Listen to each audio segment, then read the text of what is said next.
Hello, this is the review of tutorial 4. First point we covered, of course, was TMA 2. It was about statutes and case law, and it's important to remember that these are the raw materials which you as lawyers will be using for the rest of your lives. So give as much opportunity as you can to reading cases, looking at the way that judges argue, look at the practice of trying to work out what is ratio decidendi, what is obiter dicta, and how they approach the interpretation of statute. The more you familiarise yourself with cases and with statutes, the easier it becomes and the better lawyer you become. So question 1 was about statutory interpretation, and you were asked really to discuss the issue of whether the rules of construction actually were rules. So in a sense this itself was an interpretation question, because you needed to interpret the word rules, and I think everybody got the main point that these are guidance, that there's no compulsion to use any one. And you can go further in your answers if you discuss the way that different judges use this to achieve the policy aims. Second question was about the different meanings of common law and civil law. There were some brave attempts to try and turn all the different meanings into one single meaning. The fact is, and of course it's an important point of interpretation, is that some words mean different things in different contexts. So common law, the meaning will depend whether you're contrasting it with civil law systems, whether you're contrasting it with national law, you're contrasting it as national law as against local laws, whether you're using it to contrast with statutes, or whether you're using it to contrast with equity. And each of them has a specific meaning. Yes, they're related, but they're not interchangeable. Similarly, civil law, we looked at it earlier on in the difference between criminal law and civil law. In this case, we were looking at it in an entirely different context of civil law systems as opposed to common law systems. So have a look at those different meanings and make sure that you are in a position to recognise the context that they're in.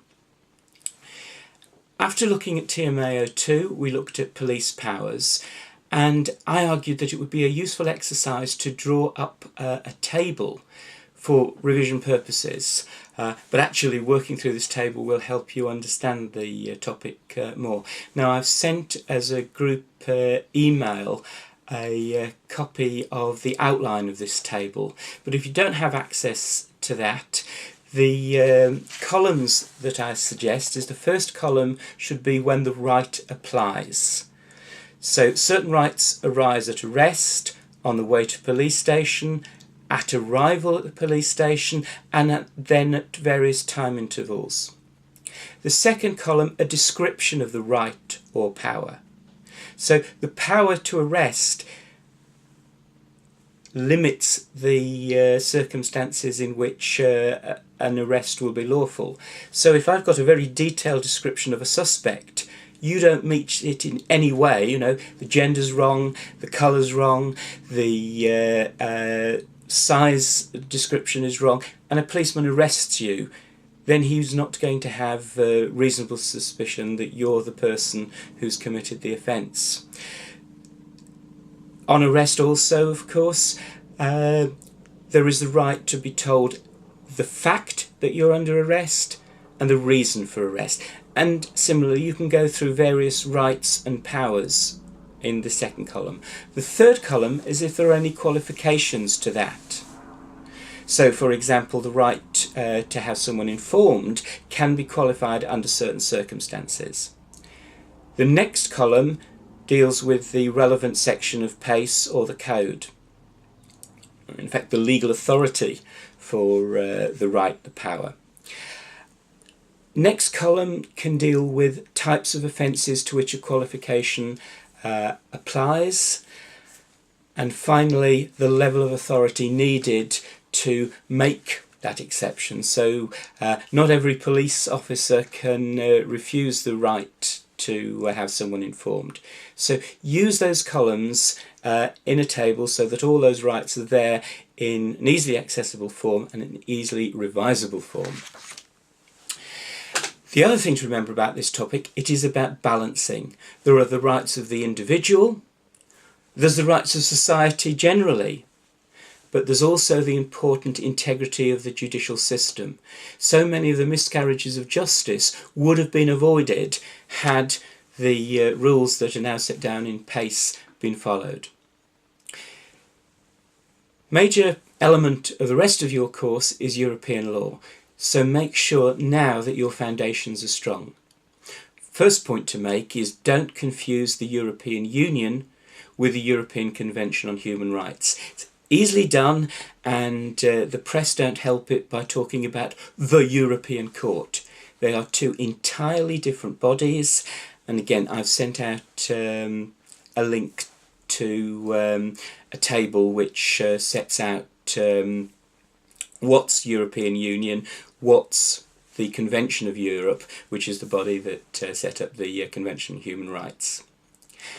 Have a look at the institutions and their roles, their general roles, and specifically the role that they play in the legislative process.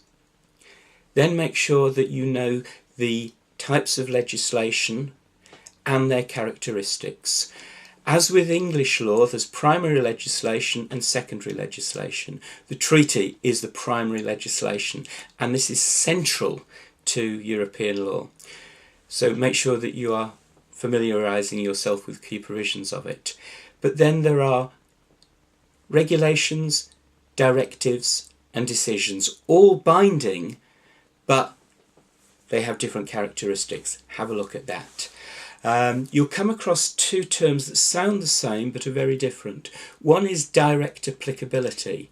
That's a characteristic of a regulation, and it means that once the law has passed through the European legislative system, then it applies in the member states without their governments needing to do anything else.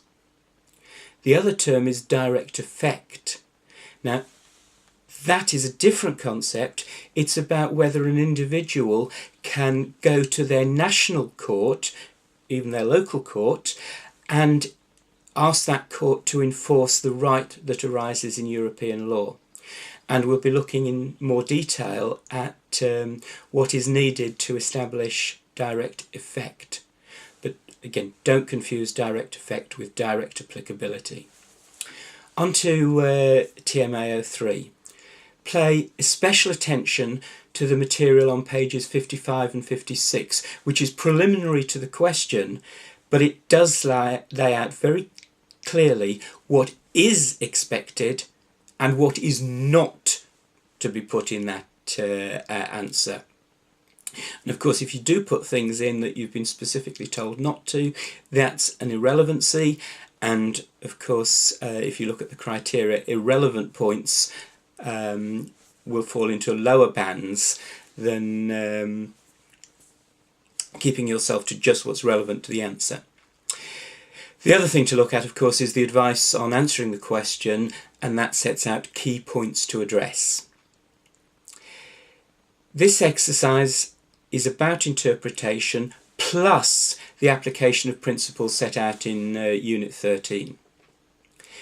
The categorising into what is the actus reus and the mens rea requires thought. Don't jump to quick conclusions. Sometimes you need to think about, is this an act or is it actually describing the mental state necessary? And most of all, we are requiring of you to be logical and not emotional. So look at the facts. A person can only be liable for the offence if all the elements of the offence that are necessary have been fulfilled. One thing that's missing, they might still be as guilty as hell of something else.